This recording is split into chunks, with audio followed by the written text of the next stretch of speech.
నశించిన దానిని వెదకి రక్షించుటకు మనుష్య కుమారుడు వచ్చెనని అతనితో చెప్పాను. సహజంగా నశించిన వారు రక్షకుని దగ్గరికి వెళ్ళాలి. నేను పేషెంట్ని అయితే డాక్టర్ దగ్గరికి వెళ్ళాలి. కానీ రక్షకుడే నశించిన వారి వద్దకు రావటం ఆయన ప్రేమను మనం చూస్తూ ఉన్నాం. మనిషి దేవుణ్ణి దర్శించటం మతం లేదంటే మూర్ఖత్వం. మనిషి తన తెలివి చేత, తనకున్న అభిప్రాయాలను బట్టి, తనకున్న మార్గాలను బట్టి నేను దేవుణ్ణి వెతకబోచున్నాను అని వెళ్ళటం ఒక మతం లేదా ఒక మూర్ఖత్వం అని మనం అనుకోవచ్చు. ఎందుకంటే మనిషి జ్ఞానానికి దేవుడు అర్థం కానంత దూరంలో దేవుడు ఉంటాడన్న సంగతికి మనిషి అర్థం కాదు. కానీ జీవం కలిగిన దేవుడే మనిషి దగ్గరకు వచ్చి తనను తాను ప్రత్యక్షపరుచుకుంటాడు అనే దానిని నూతన మార్గం.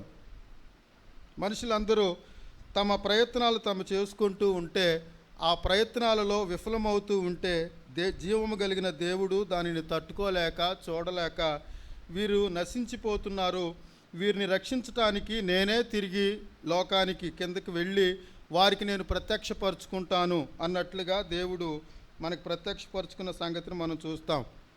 బైబిల్ గ్రంథంలో నాశనాన్ని మనం చూసినప్పుడు, దేవుని హృదయానికి గాయపరిచినప్పుడు, కేవలం వారి ఊహలు తలంపులన్నీ చెడ్డవైనప్పుడు దేవుని నరుని చేసినందుకు పశ్చాత్తాపడి నాశనం చేయాలని ఒకసారి జలప్రలయంతో నాశనం చేశాడు. తర్వాత సొదొమ గొమొర్రాల విషయంలో వారి గురించినటువంటి మొర్ర చాలా గొప్పదైందని, దేవునికి భారమైందన్న సంగతిని అర్థం చేసుకొని అగ్నిగంధకాల చేత ఆ సొదొమ గొమొర్రా పట్టణాలను నాశనం చేసిన సంగతిని మనం చూస్తూ ఉన్నాం. అయితే ఆదికాండ గ్రంథ ధ్యానాలప్పుడు సేవకులు మనకు ఒక మాటను జ్ఞాపకం చేశారు.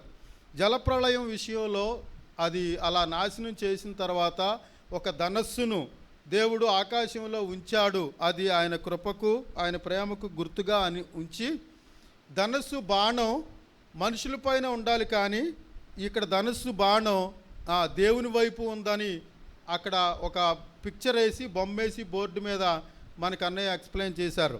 అలాగే నాశనం అయిపోతున్న జనాలకు ఈ నాశనాన్ని జనాలపైన పంపాల్సింది పోయి, ఈ బాణం తన వైపు ఎక్కుపెట్టుకొని భూలోకంలోనికి వచ్చినట్లుగా మనం ఇక్కడ ఆయనను చూస్తూ ఉన్నాం. నేను నశించినది స్థితి ఎంత గొప్పదో నాకు అర్థమైతే, నేను రక్షింపబడిన స్థితి నాకు అర్థమవుతూ ఉంటుంది. నేను రక్షింపబడిన స్థితి నాకు అర్థమైతే నేను ఆయనను ఆరాధించే విధానం నాకు ఇంకా అంతకంతకు అర్థమవుతూ ఉంటుంది.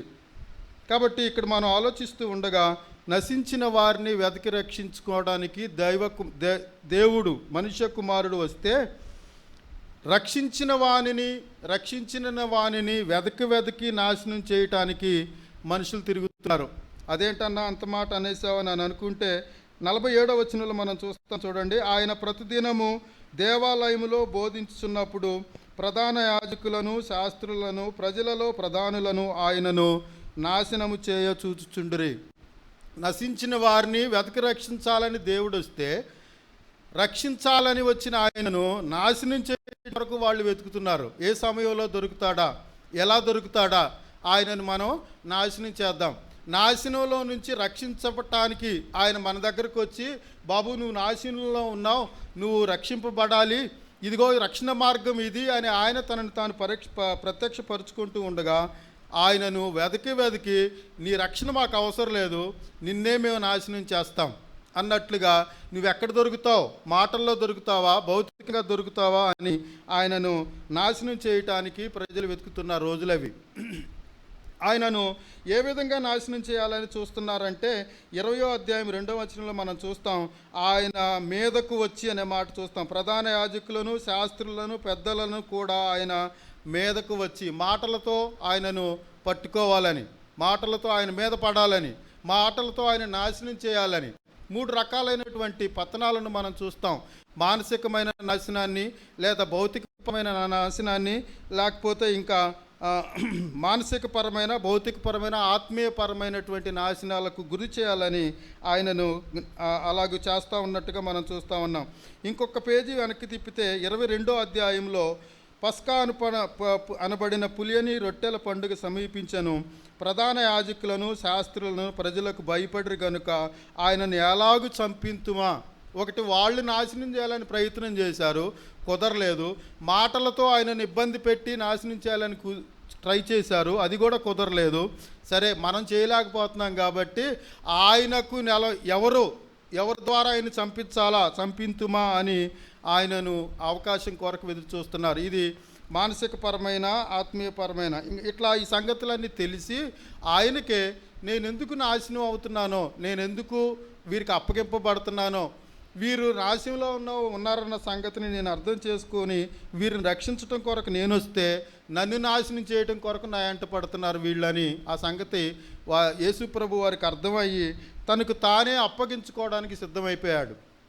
అందుకనే నేను ఏ పాపం చేశానని మీరు నన్ను నాశనం చేస్తున్నారు? స్వస్థపరచడం పాపమా, లేదా ఆకలిగా ఉన్న వారికి ఆకలి తీర్చడం పాపమా, పాపంలో ఉన్న వారిని పరిశుద్ధత వైపుకు నడిపించడం పాపమా? ఏ నేరం చేత మీరు నన్ను నాశనం చేయటానికి ఇలాగ నన్ను ప్రయత్నం చేస్తున్నారని ఈ సంగతి అర్థం చేసుకొని ఇక ఆయన సమయం వచ్చినప్పుడు 22వ అధ్యాయంలో తనకు తానే సిద్ధమైపోతూ ఉన్నాడు. ఇక నేను బ్రతకటం ఇక్కడ ప్రస్తుతానికి నా సమయం సమీపించింది కాబట్టి తండ్రి ఎదుట ఆయన సిద్ధపరచుకుంటూ నేను పట్టబో సమయానికి దగ్గరికి వెళుతున్నట్లుగా మనం చూస్తూ ఉన్నాం.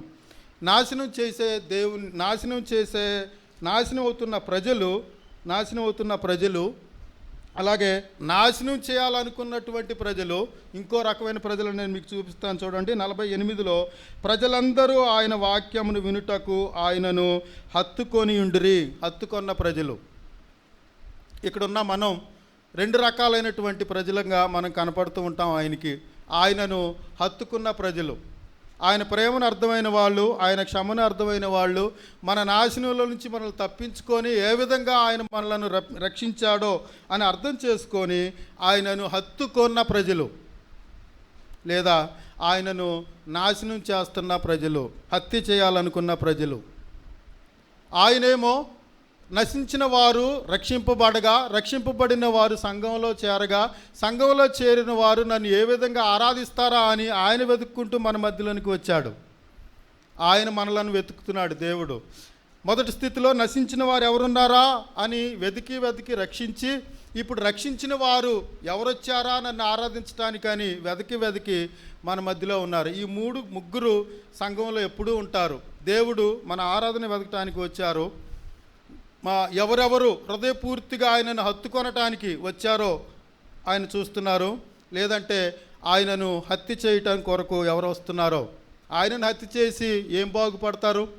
ఈ పాపం మా మీద ఉండాలి, మా పిల్లల మీద ఉండాలని వారే శాపాన్ని పోగు చేసుకొని ఆ దేశాల్లో అనేక చిత్రహింసలు పడిన చరిత్రను మనం చూడటం లేదా? ఆయనను ఆరాధించి తరతరాలుగా జీవగ్రంథంలో రాయబడిన వారు మనం చూడటం లేదా? కాబట్టి ఆయనను ప్రేమను అర్థం చేసుకున్న మనుషులు ఆయనను హత్తుకునే పదం చాలా విలువైన పదాన్ని మనం చూస్తాం. భార్యాభర్తలు ఇట్లా ఏక శరీరం అన్న సంగతులను మనం ఆలోచిస్తే హత్తుకోవటం, ఆయన ఎంతున్నాడో అంత, ఆయన భాగాలన్నిట్లో మన భాగాలు ఏకమవుతున్న పరిస్థితిని, ఆయన పరిశుద్ధ శరీరము మన పాప శరీరము హత్తుకునే పరిస్థితిని ఇక్కడ మనం చూస్తున్నాం. ఏకం కాబోతున్న పరిస్థితిని మనం చూస్తూ ఉన్నాం. ఇలాంటి భీకరమైన సమయంలో ఆయనను హత్తుకొని ఆరాధించినప్పుడు ఆయన మన విషయంలో ఆశీర్వదించి పంపుతాడు. లేదా నాశనం చేయాలనుకున్న వాళ్ళు నాశనమే పొందుతారు. హత్తుకున్న వాళ్ళు చేసే 2 పనులను నేను ఇక్కడ మీకు జ్ఞాపకం చేసి ముగిస్తాను. ఒకటి, నా ద్వారా దేవుడు మహిమపరచబడాలి. రెండోది, నాకున్న దాని ద్వారా దేవుని ప్రజలకి ఉపయోగం కలగాలి అన్న మాటనే మనం ఈ జక్కయ్యలో మనం చూస్తాం. నా ద్వారా దేవుడు మహిమపరచబడాలి, హత్తుకునే వాళ్ళు చేసే పని. రెండోది, నాకున్న దాని ద్వారా దేవుని ప్రజలు ప్రయోజనం పొందాలి. ఈ 2 పనులు చేయని వారు రెండవ జాబితాలో ఆయనను మహిమపరచలేరు. ఆయన వారికి ఉన్న దానిని బట్టి ప్రజలకు కూడా ఉపయోగపడలేరు. ఈరోజు ఆరాధనకు చేస్తున్న మనం ఆయనను హత్తుకునే మాటలు మనం ఆలోచించినప్పుడు, రెండు శరీరాలను ఇలా ఉన్నప్పుడు దెబ్బలు పడుతుంటే ఆయన వైపు తిరిగి ఆయన మనల్ని అటువైపు తిప్పి ఆయన దేహాన్ని అప్పగించుకున్నాడు. హత్తుకొని నేను ఇప్పుడు నా పైన దెబ్బ పడుతున్నప్పుడు నన్ను హత్తుకున్న ఆయన శరీరాన్ని ముందు పెట్టాడు. ఇదిగో ఆయన వీపును చూసినప్పుడు నా వీపు పడాల్సిన దెబ్బలు ఆయన పడ్డాడు. నా తల మీద పడాల్సిన దెబ్బకు ఆయన తలను హత్తుకొని అలా పెట్టాడు. నా గాయాలన్నిటినీ ఆయన భరించాడు. ఆ గాయాలన్నీ నేను భరించినా నా పాపానికి ఇంకా ఆ పరిష్కారం లేదు, మోక్షం లేదు. కానీ నన్ను తప్పించి నా నిలువెత్తు దేహానికి అడ్డుగా ఆయన నిలువెత్తు దేహాన్ని పెట్టి శాపగ్రాహిగా సిలువగా వేలాడి ఆయన ఇప్పుడు మనలను ఏమని చూస్తున్నాడంటే, నీ కొరకు నేను అంత శాపాన్ని భరించిన నేను ఇప్పుడు నువ్వు నన్ను ఎలాగ హత్తుకుంటున్నావు, నా దేహాన్ని హత్తుకొని నీ దేహాన్ని కాపాడాను, ఈరోజు నువ్వు సన్నిధిలో చేరావు, ఏ విధంగా నన్ను హత్తుకుంటున్నావు. అలాగ హత్తుకొని ఆయనను ఆరాధించి ఆయన వెతుకుతూ ఉండగా ఆయన ఆరాధన ఆకలిని తీర్చే ధన్యమైన ప్రజలుగా ఉండాలని కోరుకుంటూ ఈ మాటలను ముగిస్తున్నాను.